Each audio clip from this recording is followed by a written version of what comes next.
Okay, thank you. ఆ తంగనుడు అనే మునిని పట్టించుకోకపోతే ఆ ముని కుమారుడు మునికి గౌరవించకపోవడం వల్ల అతనికి కోపం వచ్చి ఆ గుర్రాలని బంధిస్తాడు. అప్పుడు ఆ రాకుమారులు ఆ గండశిల అనే దాన్ని బద్దలు కొడతారు.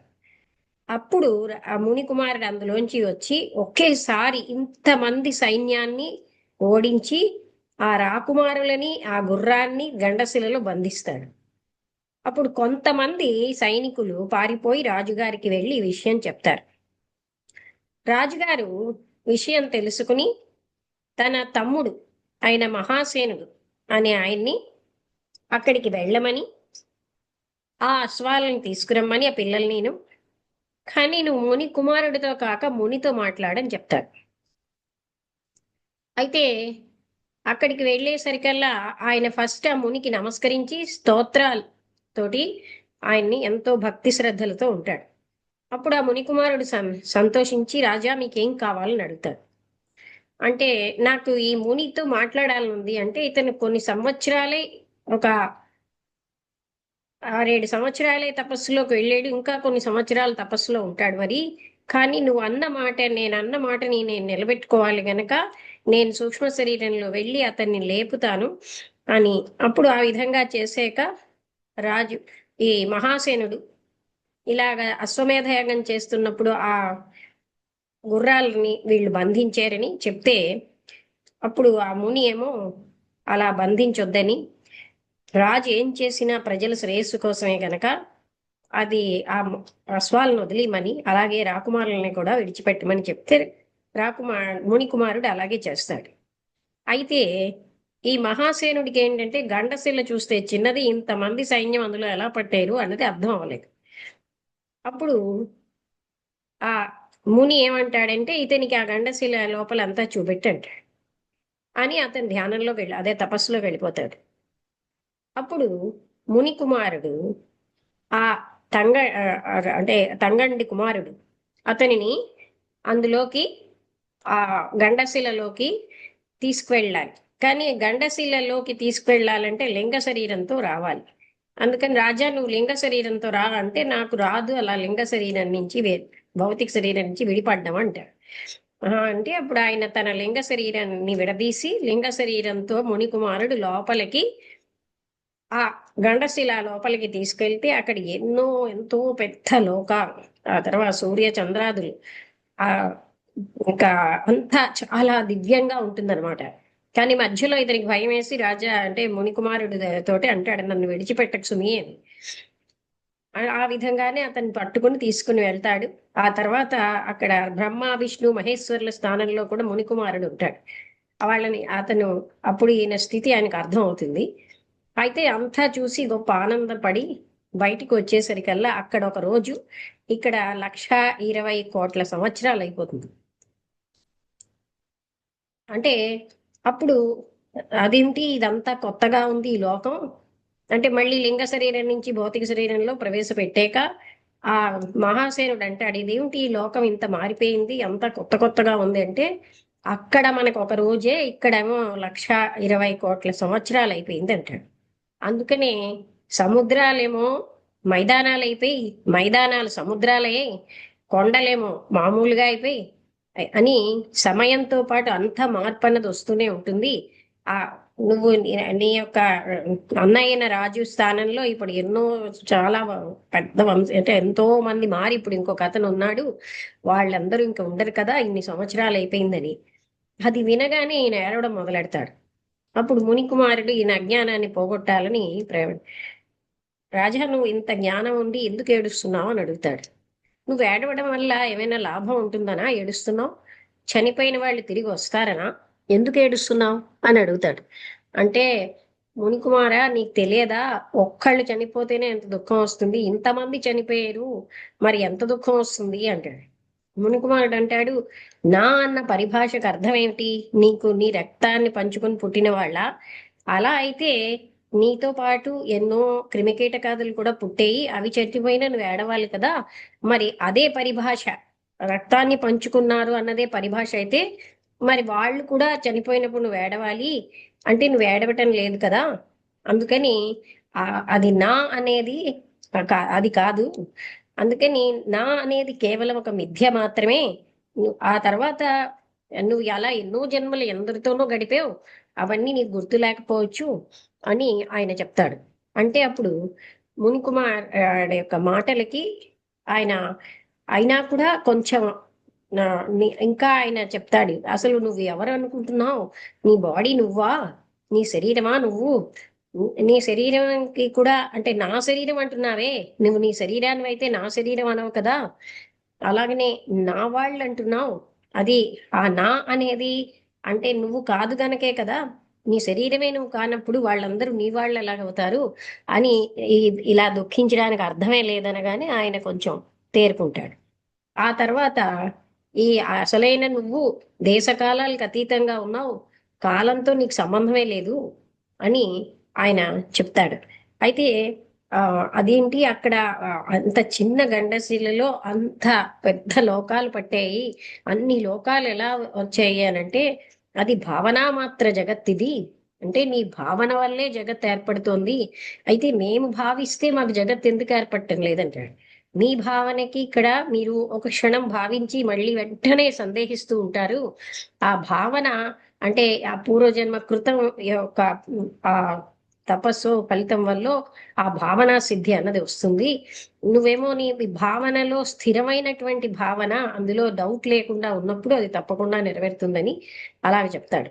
అందుకని అది భావనా మాత్రంతోనే ఈ జగత్తంతా సృష్టించబడింది, నువ్వు గండశిలలో చూసిన లోకాలన్నీ భావనా మాత్రమే అని. అంటే ఇక్కడ కూడా మనం ఈ జగత్తంతా భావనా మాత్ర జగత్తే, మన భావనలోనే, ఇప్పుడు భావన వల్లే కదా కర్తృత్వం వస్తుంది, కర్మబంధం భావన వల్లే వస్తుంది, నేను కర్తని నేను కర్మ చేస్తున్నాను అనే భావన వల్ల కర్మ బంధిస్తోంది, భావనలో అది లేనప్పుడు కర్మ బంధించదు, అందుకని ఇది భావనా మాత్ర జగత్తు. అలాగే భగవంతుడు కూడా నేను భావప్రియుణ్ణి గాని బాహ్య ప్రియుణ్ణి కాను అంటాడు. అంటే ఇక్కడ ఏంటంటే భావనకి అంత ప్రాముఖ్యత ఉంది. అది అప్పుడు ఆయన ఈ డౌట్ క్లియర్ చేసుకోవడానికే ఇక్కడ ఉంటాడనమాట. ఈ విధంగా ఆ ముని కుమారుడు మనందరికీ కూడా ఏం చెప్తున్నాడంటే, అని ఈ జగత్తు అసలు అస్తిత్వమే లేదు, ఇప్పుడు నువ్వు దృక్ అంటే ఆత్మతత్వం అనేటటువంటి అర్థంలో ఇదంతా ప్రతిబింబిస్తోంది తప్ప అది సృష్టించబడలేదు, కానీ కొంతమంది అలా భావిస్తూ ఉంటారు, ఆ భావన సత్యం కాదు, ఇది ఇది కేవలంగా అద్దంలో ప్రతిబింబంలా ప్రకాశిస్తోంది, భావనా మాత్రంతో మనం ఎన్నో అలాగా సృష్టించుకుంటున్నాం, ప్రతి క్షణము మన భావనా జగత్తు మారుతూనే ఉంటుంది, కానీ మనం అది గమనించట్లేదు అని ఆ విధంగా ముని కుమారుడు ఆయనకి జ్ఞానోదయం చేస్తాడు. ఇది గండశిలా ఉపాఖ్యానం. గండశిలా ఉపాఖ్యానం వల్ల మనకి ఏం తెలుస్తోందంటే, ఏది రియల్ అనుకుంటున్నామో ఆ జగత్తు అది రియల్ కాదు, మనస్సు ఆలోచన ఉన్నంతసేపే సమయం యొక్క ఇది ఉంటుంది, అందుకని మనస్సుతో సృష్టించబడిందే సమయం.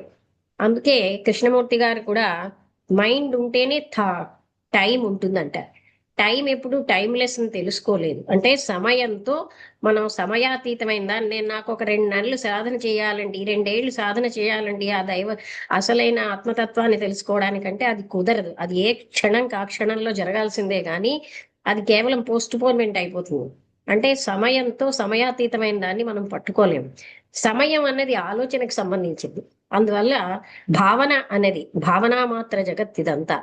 అది గండశిల ఉపాఖ్యానంలో ముని కుమారుడు అంటే ఇక్కడ ఇంకో విషయం ఏంటంటే, ఆ రాకుమారులు అసలు ఆ మునిని ఏమీ గౌరవించకపోవడం వల్ల రాజుగారు అదంతా గమనించి, నువ్వు మొట్టమొదటి మునితో మాట్లాడు, ముని కుమారుడితో కాదని అన్నాడు.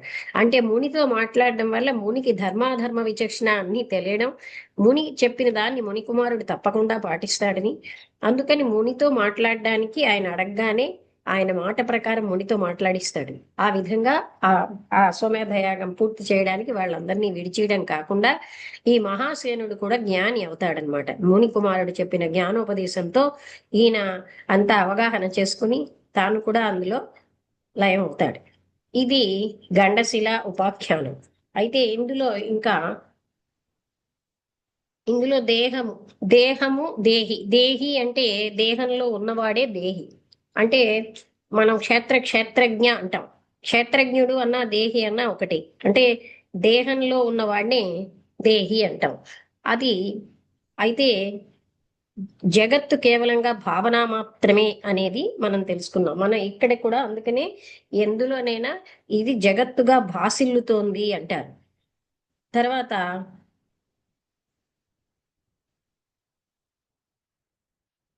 ఆ పొద్దున్న మనం మాట్లాడుకున్నాం అష్టావక్రుడు ఆత్మదర్శనం అన్నది. తర్వాత ఎవరైతే ఆత్మస్థితిలో ఉంటారో, మనం సమాధి అంటే ఏమనుకుంటాం, పూర్తిగా తెలివి లేకుండా ఉండడం అని కాదు. సమాధి స్థితి అంటే ఆత్మస్థితిలో లయం అయిపోయి ఉండడాన్ని సమాధి స్థితి అంటాం. సాధారణంగా సుషుప్తి అవస్థలో ప్రతిరోజు కూడా మనం అలాంటి స్థితికి వెళ్తున్నా అది నిద్రలో జరుగుతోంది. అంటే అందుకని జాగరూక అవస్థలో మనం ఏంటంటే మనస్సు నిశ్చలమైనప్పుడు ఆత్మతత్వంలో ఉండడం అన్నది ఆ సమాధి.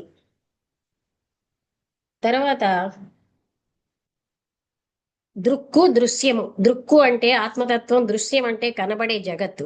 ఈ కనబడే జగత్తంతా కూడా మనం ఆ దృక్కు యొక్క ప్రకాశం అంటే ఏంటి, ఆత్మతత్వం యొక్క ప్రకాశం వల్లనే, అది సూర్యుడే లేకపోతే వెలుగెలా లేదో, ఆ దృక్ అనేటటువంటి ప్రకాశమే లేకపోతే సూర్యుడు కూడా కాంతినివ్వలేడు, దేవతలు పని చేయలేరు.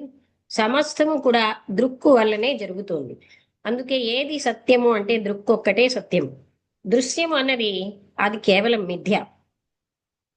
అయితే జ్ఞానులు ఇన్ని రకాలుగా ఉంటున్నారేంటండి అని పరశురాముడు అడుగుతాడు. అంటే కొంతమంది ఏమో పిచ్చివాళ్ళలా ఉంటారు, కొంతమంది మహాజ్ఞానుల్లా ఉంటారు, కొంతమంది ఎక్కడో ఏదో అంటే ఆ, సమస్త పనులు చేస్తారు, శాస్త్రాధ్యయనం చేస్తూ ఉంటారు, కొంతమంది రాజ్యం వెళ్తున్నారు. ఈ జ్ఞానుల యొక్క తేడా ఏంటి అంటే అప్పుడు ఆ చెప్తాడనమాట. వాళ్ళ యొక్క ప్రారంధాన్ని బట్టి ఆ జ్ఞానులు వాళ్ళ యొక్క జ్ఞాన స్థితి అంతర్గతమైనది ఒకటైనా సరే, వాళ్ళ వాళ్ళ ప్రారంధాన్ని బట్టి కొందరేమో ఇలా ఉంటారు, కొందరు బిచ్చగాళ్ళలా ఉంటారు, కొందరు దేహస్పృహ లేకుండా అలాగా. అయితే ఆ ఆ జ్ఞానం వచ్చిన వాళ్ళని ఎలాగ మనం కనుక్కోవడం అంటే, అదిను బ్రహ్మలోకంలో పొద్దున్న మనం చెప్పుకున్నాం, కాంపిటీషన్ వస్తుందన్నమాట. ఎవరు అసలైనటువంటి ఆ గొప్పవాళ్ళు అని. అంటే అప్పుడు ఆ త్రిపురాదేవిని పిలిపిస్తే త్రిపురాదేవి చెప్పడం అంటే ఆ ప్రశ్నలకి ఆ సమాధానంగా ఒక్కసారండి. జ్ఞానుల భేదాలు ఏమిటి అంటే వాళ్ళ వాళ్ళ యొక్క ప్రారంధ కర్మని బట్టి వాళ్ళ దృశ్యం కనబడే దాంట్లో కూడా భేదాలు ఉంటాయి. అలాగే ఇక్కడ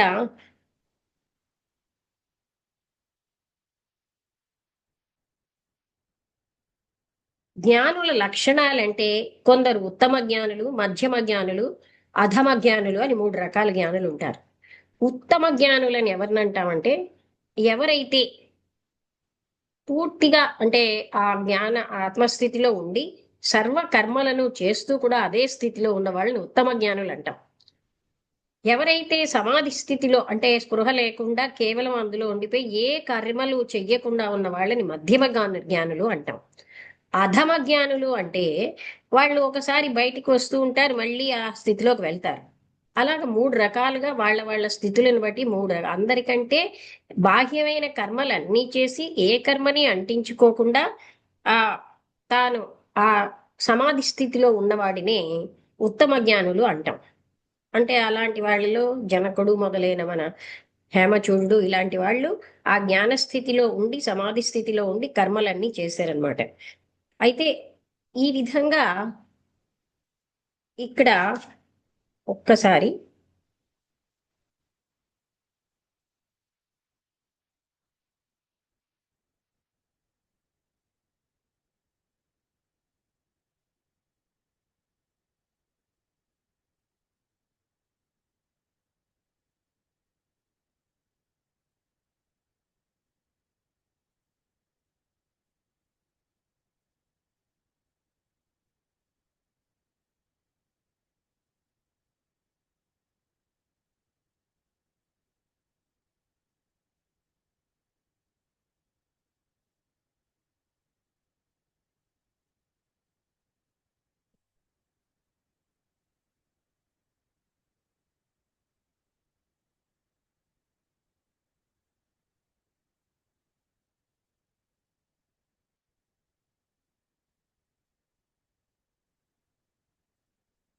ఉమ్.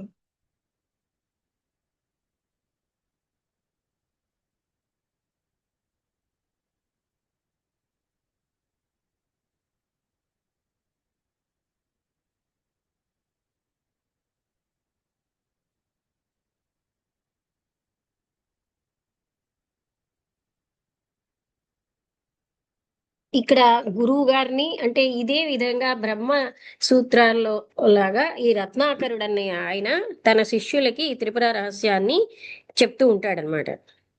అయితే ఈ విధంగా వాళ్ళు కూడా అక్కడ ప్రశ్న అడుగుతూ ఉంటారు గురువు గారిని, ఆ తర్వాత పరశురాముడు ఏం చేసాడు ఇలాగా. అలా అది కూడా సైడ్ బై సైడ్ ఆ సంవాదం అనేది జరుగుతూనే ఉంటుందన్నమాట ఇందులో. అంటే ఇక్కడ ఏమన్నారంటే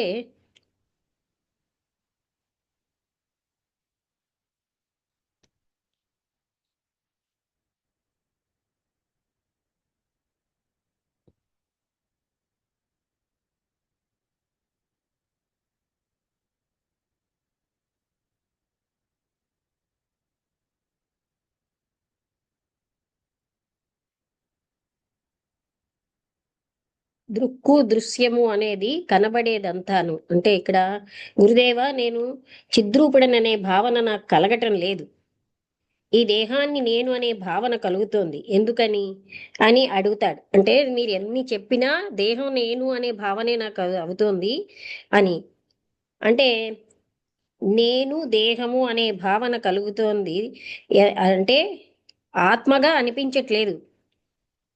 ఎందుకంటే దీనికంటే శరీరం కాకుండా ఇతరమైన దానిని చూసినప్పుడు లేదా సంకల్పించినప్పుడు ఆ ఘటము నేనే అంటే ఇది నేనే అని అనుకో. అంటే అది అలాంటిది చూడలేదు గనక ఇదే నేను అని నువ్వు అనుకుంటున్నావు. ఈ దేహం చిదాత్మకమని నాకు సంబంధించింది కాబట్టి నేనే ఈ దేహాన్ని అనుకుంటావా? అలా అయితే కనిపించే వస్తువులు కూడా ఆత్మకు సంబంధించినవే, అందుచేత అవి కూడా నీ దేహమే అవ్వాలి కదా. అంటే కనిపించినవన్నీ నీ దేహం అనే నువ్వు అనుకుంటే కనిపించే వస్తువులవన్నీ నీ దేహమే కాదు కదా. అందువలన దృశ్యము లేనటువంటి దృక్కు మాత్రమే నువ్వు. అంటే దృశ్యము లేదు, కనబడేది లేదు, అలాంటి నువ్వే ఆ దృక్కు. దృక్కు అనేది నీవై ఉన్నావు. నువ్వు అనేది ఎప్పుడు దృశ్యం కాదు. దృక్కు ఎప్పుడు అంటే శరీరం అన్నది నా చేత చూడబడుతోంది, అందుకని ఆ దృశ్యం. ఆ దృక్కు ఎప్పుడు కూడా స్వయం ప్రకాశమే అంటూ అది అక్కడ చెప్తాడనమాట. నువ్వు దృక్ స్వరూపుడివి. ఆ ఆ- ఆ దృక్కు దేశకాలాన్ని బట్టి అది విచిత్రమైనటువంటి రూపాలతో ప్రకాశిస్తూ ప్రతిబింబంతో నిండిన అద్దంలాగా ఉంది. అంటే ఈ ఆత్మతత్వంలో జగత్తంతా ప్రకాశిస్తోంది. ఎదురుగుండా ఉన్న బింబాలను గనక తొలగిస్తే అద్దం స్వచ్ఛంగా శుద్ధ రూపంలో ప్రకాశిస్తుంది. ఆ శుద్ధ చితి ఉన్నదే అదే నీ రూపం. అంటే శుద్ధమైనటువంటి ఆ చైతన్యమే నీ రూపం అయి ఉన్నది. చితి అంటే ఇక్కడ చైతన్యం అనగా, అందుకని పరాచితి అంటే అనే దర్శనం అయితే ఆ చితిలోనే ఉన్న దేహాదులు ఇంకా స్ఫురించవు. అంటే అంతవరకు మనకి దేహం నేను అన్న భ్రాంతి ఉంటుంది. ఒకసారి ఆ దృక్కు యొక్క దర్శనం అయిన తర్వాత అంటే లావు సన్నము మొదలైన నీ ఆకారము నీ కులము గోత్రము ఇవేవి గుర్తుకు రావు. భ్రాంతులన్నీ నశించిపోతాయి, అజ్ఞానం కూడా నశిస్తుంది. అప్పుడు కలిగేది క్షణిక సమాధి కాదు, అది అలాంటిదేంటి దాన్నే నిరంతరంగా అందులో ఉండడాన్ని ప్రత్యభిజ్ఞారూపమైన సవికల్ప సమాధి అంటారు. అందుకని పరశురామ మోక్షం అనేది ఎక్కడో లేదు, సంకల్పాలను వదిలివేస్తే మరుక్షణం స్వస్వరూపం భాషించే భాషించి నీకు మోక్షం అదేను. ఇక్కడ గుర్తుంచుకోవాల్సింది ఒక్కటే, తన స్వరూపం ఎప్పుడు ఉండేదే. అంటే మనం గుర్తించినా లేకపోయినా అది ఎప్పుడు ఉండేదే, కొత్తగా పొందేది ఏదీ లేదు. అయితే శ్రవణం మననం ఇవన్నీ దేనికి అంటే మోక్షం అన్నది కొత్తగా మనం పొందుతామను అని అనుకోవటం కేవలం అజ్ఞానం. శ్రవణం వలన మననం వలన ఈ అజ్ఞానాన్ని తొలగించుకుంటున్నాం మనం. అంతవరకే వాటి పని. అంటే శ్రవణ మననాదుల వల్ల ఇది దేహం నేను అనే అజ్ఞానాన్ని తొలగించుకుంటున్నాం. మోక్షం అనేది స్వర్గాదుల వంటిది కాదు. స్వర్గం ఏంటి యజ్ఞయాగాదుల వల్ల ప్రాప్తిస్తుంది. పుణ్యఫలం అయిపోగానే యజ్ఞయాగాదులు కూడా నశించిపోతాయి. కానీ మోక్షం అలాంటిది కాదు, అది నిత్యము సత్యము అయినది, ఆత్మస్వరూపమైనది. అందుకని అపరిచ్ఛిన్నం, అదేమోని పరిచ్ఛిన్నంగా లేదు. పరిపూర్ణమైన ఆత్మస్వరూపమే మోక్షం. ఆత్మస్వరూపంలోనే మోక్షం ఉన్నది అనుకుంటే అది దర్పణంలోని ప్రతిబింబం లాంటిదే అవుతుంది. అంటే ప్రతిబింబం దర్పణం కన్నా వేరేది కానట్లే, అంటే మన ప్రతిబింబం దర్పణం ఉంటేనే ఉంటుంది, మోక్షం కూడా ఆత్మ కన్నా వేరైనది కాదు. ఆ విధంగా అయితే అప్పుడు స్వప్నంలో నిత్యంగా భాషించే స్వప్న జగత్తు అంటే ఇది నాకు ఈ జగత్తు ఆ కళ అయితే ఒకసారి ఉండిపోతుంది, ఇదైతే నిత్యం ఉంటుంది కదా అంటే అప్పుడు ఏమన్నాయంటే నీకు స్వప్నంలో నిత్యంగా కనబడే స్వప్న జగత్తు స్వప్నావస్థ అయిపోయి జాగ్రత్త అవస్థలో రాగానే అది అనిత్యం అయిపోతుంది. అలాగే జ్ఞానికి మనం ఏదైతే జాగరూక అవస్థలో ఉంది ఇదే నిత్యం అనుకుంటున్నామో అది నిత్యం కాదు, జ్ఞానికి ఇదేమో అసత్యంగానే కనబడుతుంది అని. నాయన ముందుగా బాధ అనే శబ్దానికి అర్థం తెలుసుకోవాలి. అభావ జ్ఞానం అంటే ఒక వస్తువు లేదు అనే రూపంలో ఉండేటటువంటిది. బాధ అంటే అభావ జ్ఞానం. జ్ఞానం ఒక వస్తువు లేదనే సమయంలో ఉండేటటువంటిది. లేదు అనే జ్ఞానాన్నే బాధ అంటారు. అది ఘటము పటము లాంటి వస్తు జ్ఞానాన్ని నాశనం చేస్తుంది అంటూ. ఈ విధంగా ఆత్మ లేదా దృక్కు దీనికన్నా వేరైన జగత్తు సోహం సమాధి స్థితిలో భాషించదు. అంటే అహం అది అంటే ఈ జగత్తు అక్కడ భాషించదు. ఏది ఏది సోహం సమాధి అంటే నేనే ఆత్మస్థితిలో ఉన్నాను అని. అయితే గురుదేవ చిన్న సందేహం, ఘటాదులు భాషించేటప్పుడు ఆత్మ భాషించదు కదా అని అన్నారు. అంటే ప్రతిబింబాలు భాషిస్తున్నప్పుడు అద్దం కూడా భాషిస్తూనే ఉంటుంది. అసలు అద్దం అంటూ లేకపోతే ప్రతిబింబాలే ఉండవు కదా. అలాగే కుండ మొదలైన వస్తువులు భాషించే సమయంలో కూడా ఆత్మ భాషిస్తూనే ఉంటుంది. అంతకన్నా ఆత్మ కన్నా భిన్నమైనది ఏదీ లేదు. అంటే అందుకే ఏకమేవ అద్వితీయం బ్రహ్మ అంటే ఇంకా ఇన్ని లేవు, ఉన్నదల్లా ఒక్కటే, ఆ ఒక్కటిలోంచే సమస్తం వస్తున్నాయి. పూర్ణ స్వరూపం యొక్క నిరంతర స్మరణే మోక్షము. దృశ్య భావాలు ఎప్పుడైతే తొలగించబడతాయో అప్పుడే చితి పూర్ణ స్వరూపంతో ప్రకాశిస్తుంది. ప్రతిబింబాలు గనక ఉన్నట్లయితే అద్దం యొక్క రూపం పూర్తిగా కనబడదు. అలాగే దృశ్యం అన్నది లేకపోతే, అవిద్య ఆవరించకపోతే చితిని పరిచ్ఛేదం చేసేవి ఏవీ లేవు కాబట్టి అది పూర్ణంగా ప్రకాశిస్తుంది. అంటే ఈ మనస్సుతో ఏర్పడే ఈ దృశ్యాల వల్లనే అసలైనటువంటి ప్రకాశం, ఆత్మ ప్రకాశాన్ని మనం కనుగొనలేకపోతున్నాం. అంటే అయితే కాలం మొదలైనవి చితి చేత ప్రకాశ జ్ఞాన రూపాలు అవుతాయా? చితి చేత అవి ప్రకాశించబడవు. చితి అంటే జ్ఞానానికి విషయం కానిది ఏదీ ఉండదు. చితి అంటే చైతన్యంతో వ్యాప్తమైన కాలాదులు చితికి పరిచ్ఛేదాన్ని కలిగించలేవు. సూర్యకాంతిలో ప్రకాశించే వస్తువులు సూర్యునికి పరిచ్ఛేదం కలిగించలేవు, ఆటంకం. అలాగే కాలం వ్యాప్తం అంటే అది అల్పదేశంలో ఉండేది, వ్యాపకం అంటే అధిక దేశంలో ఉండేది, దేశము అంటే ఇక్కడ ఏంటి ప్రదేశము అని. ఈ విధంగా ఈ దేశ కాలాలకు అతీతమైనది ఆ పూర్ణమైనటువంటి ఆ జ్ఞానం ఆత్మస్థితి అంటూ చెప్తారనమాట. ఈ దీని తర్వాత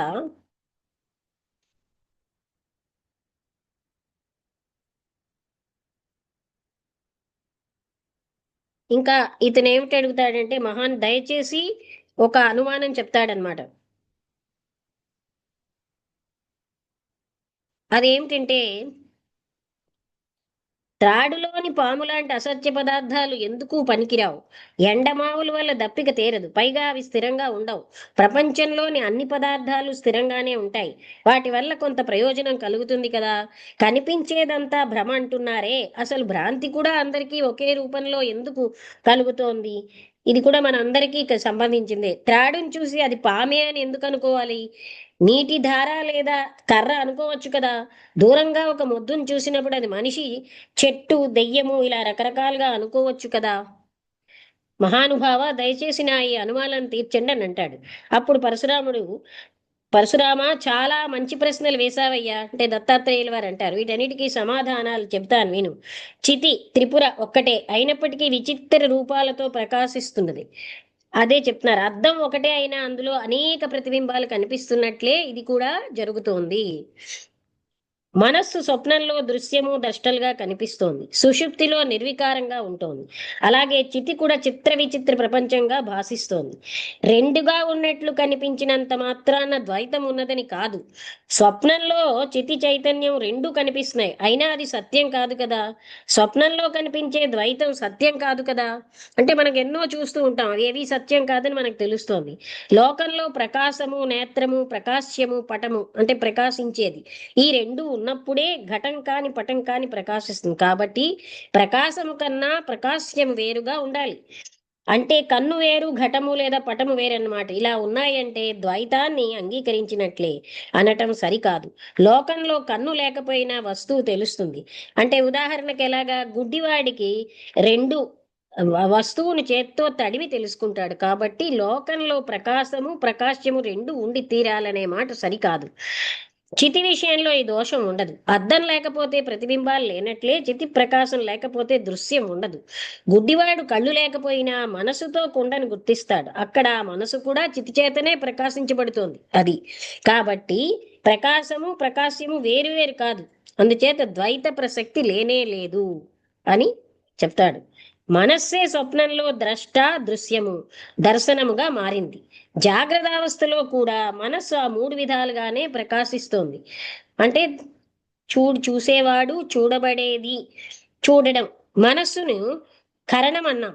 ఇది కేవలం లోక వ్యవహారం కోసం మాత్రమే కాని జగత్తులో కరణము కార్యము వేరువేరు కాదు. అలాగే ఇంకా స్వప్నంలో కనిపించే వాటిని స్వప్నంలోనే ఉపయోగిస్తాం. కలలో కనిపించిన గుర్రం మీద ఎక్కి కలలోనే స్వారీ చేస్తాం.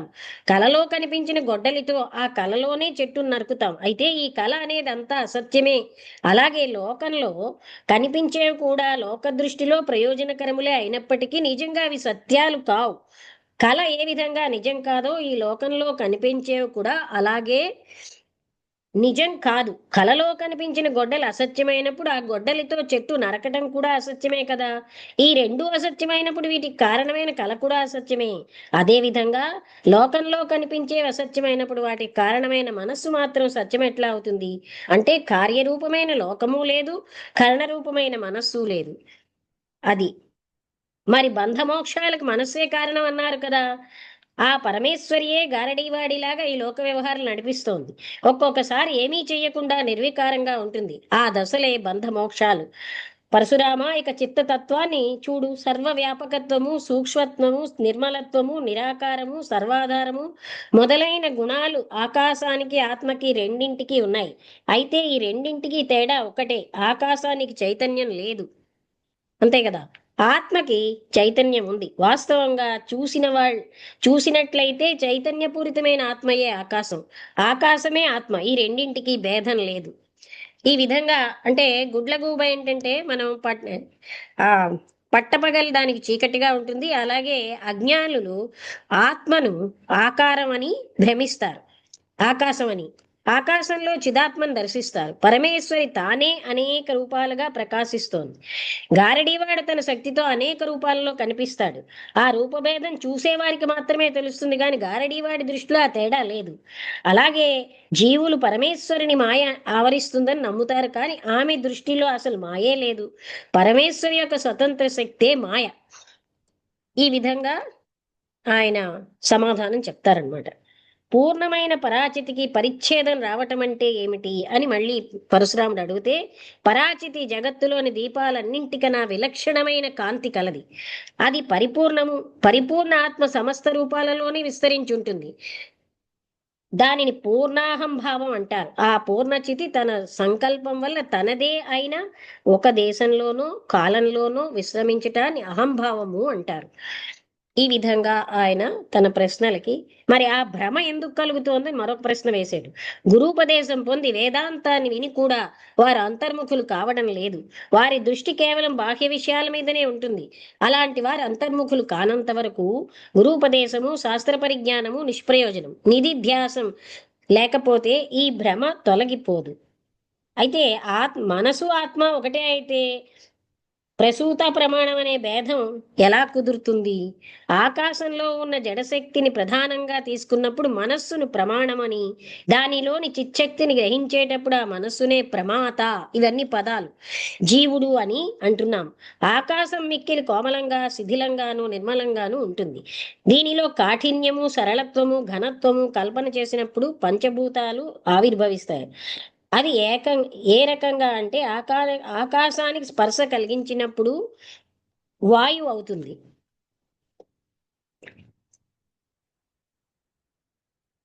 ఇలాగా ఇందులోని మనకి అంటే చెప్పబడింది. అంటే ఇవంతా అది చాలానండి, ఇది చాలా డీటెయిల్డ్‌గా ప్రతి వాక్యము ఇందులో చాలా ముఖ్యమైనదే. అలాగే 2 జ్ఞానుల మినిట్స్‌లో లక్షణాలు అయిపోతుందేమో సెషను. ఏంటండి? 2 ఎంత మినిట్స్‌లో సమయం? సెషన్ అయిపోతుందేమో 2, 3 మినిట్స్‌లో. మళ్ళీ మనం వేరే ఓపెన్ చేద్దాము అది. అంటే ఈ విధంగా ఈ ఇది ఇందులో ప్రతి వాక్యంలో కూడా మనకి అంటే చాలా మననం చేయాల్సిన విషయాలు ఉన్నాయన్నమాట. నిధిధ్యాస మననం చాలా అవసరం అంటారు. నేను ఇప్పుడు కేవలంగా ఇంట్రడ్యూస్ చేస్తున్నాను ఈ పుస్తకం. మనం అందరం డీటెయిల్డ్‌గా చదువుకోవాలి. అంటే అంత డీటెయిల్డ్‌గా అంటే చాలా గంటలు కావాలి. అందుకని కొన్ని కొన్ని వాక్యాలు పొద్దున్న నాకు హేమలేఖ చెప్పిన డైలాగ్స్ ఆ టైంకి రాలేదు. అందుకని చదవలే గాని చాలా బాగుంటాయి. ఆ అంటే ఇక్కడ ఉత్తమమైన సిద్ధి అంటే ఇంకా అణిమాది సిద్ధులు కూడా ఉన్నాయి అని చెప్తున్నారు. అంటే ఆత్మసిద్ధే చాలా గొప్పది. అణిమాది సిద్ధులు అన్నవి కూడా ఉన్నాయని. అయితే ఇక్కడ ఏంటంటే అంటున్నారంటే అవిశ్వాసం, కామవాసన, చిత్తమౌఢ్యం అని ఉన్నాయి అని అంటున్నారు. ఇది 2 రకాలు, సంశయము, విపర్యయము అన్నారు. మోక్షం ఉన్నదో లేదో అనేది సంశయం, మోక్షం లేనే లేదనేది విపర్యయం. అలాగా రెండవది ఏం చెప్తున్నారంటే కామవాసన. ఇదే ఐహిక వాంఛ. ఇహలోక సుఖాల మీద కోరికలు ఉన్నప్పుడు మోక్షం మీద ఆపేక్ష ఉండదు. అందుచేతనే వాసనలు జ్ఞానానికి ప్రతిబంధకాలు. లోకంలో పురుషుడు ధనధాన్యాలను తాను కోరుకున్న స్త్రీనే తప్ప ఇతరాలను గమనించడు. అతనికి ఏ ఉపదేశం తలకెక్కదు. దీన్ని కేవలం వైరాగ్యంతోనే జయించాలి. చిత్తమౌఢ్యం అంటే బుద్ధి లేకపోవడం. దీన్ని కేవలం సాధన ఒక్కటే మార్గం అన్నారు. ఎవడు సాధకుడంటే తత్పరత్వం ఉన్నవాడే సాధకుడు. సాధకులలో కూడా నా భక్తుడు సర్వపూజ్యుడు, ఉత్తముడు. అతని సాధన ఫలించి తీరుతుంది అన్నాడు. సిద్ధుడంటే దేహమే ఆత్మ అనే భావన అందరికీ సహజంగా ఉంటుంది. ఆ రకంగా దేహాత్మ భావన లేకపోవటమే సిద్ధి. అదండి అసలైన సిద్ధి అంటే. సుషుప్తిలో కూడా దేహాత్మ భావన అనేది ఉండదు, కానీ అది తమో గుణ ప్రధానం, మూఢస్థితి. దేహము ఆత్మ వేరువేరని తెలుసుకోలేకపోవటమే ఈ అనర్థానికి కారణం. ఉత్తమమైన సిద్ధి అంటే అంటూ అణిమాది అష్టసిద్ధులు సాధించడం జరుగుతుంది. అణిమ అంటే శరీరాన్ని చిన్నదిగా చేయడం, అతి చిన్నదిగా. మహిమ అతి పెద్దదిగా చేయడం శరీరాన్ని. గరిమ అంటే శరీరం బరువు విపరీతంగా పెంచడం. లఘిమ అంటే అది చాలా తగ్గించడం. ప్రాప్తి అంటే కావలసిన వస్తువులు పొందడం. ప్రాకామ్యం అంటే ఆకాశ సంచారం. ఈసిత్వము అంటే సమస్తానికి అధికారం పొందడం.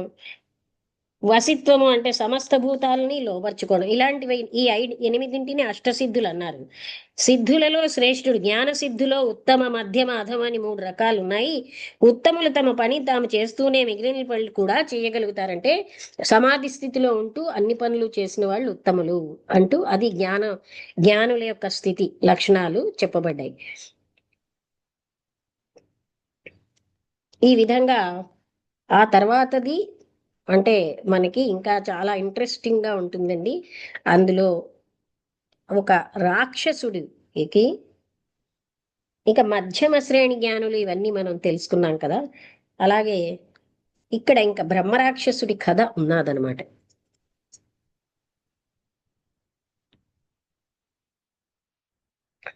ఇంకా ఇప్పుడు ఇంత దాంట్లో అంటే ఇది అయిపోయిన తర్వాత ఆ బ్రహ్మరాక్షసుడి కథ తర్వాత మీరు ఈ విషయం మీద ఏమైనా మాట్లాడొచ్చును. ఎవరైనా మాట్లాడితే మంచిది. ఎందుకంటే ఇందులో చాలా విషయాలు అందరికీ కూడా అంటే అవకాశం వచ్చినప్పుడు మాట్లాడితే అంటే మీరు కూడా చెప్పొచ్చు ఏదైనా.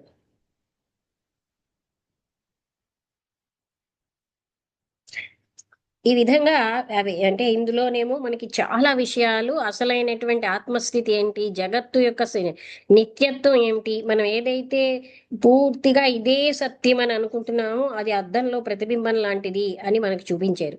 అంటే ఇది మనం నిత్యము సత్యము అనుకున్నది అది నిత్యము సత్యము కాదు. ఎలాగైతే అద్దంలో ప్రతిబింబానికి అస్తిత్వం లేదో ఇది అంతే.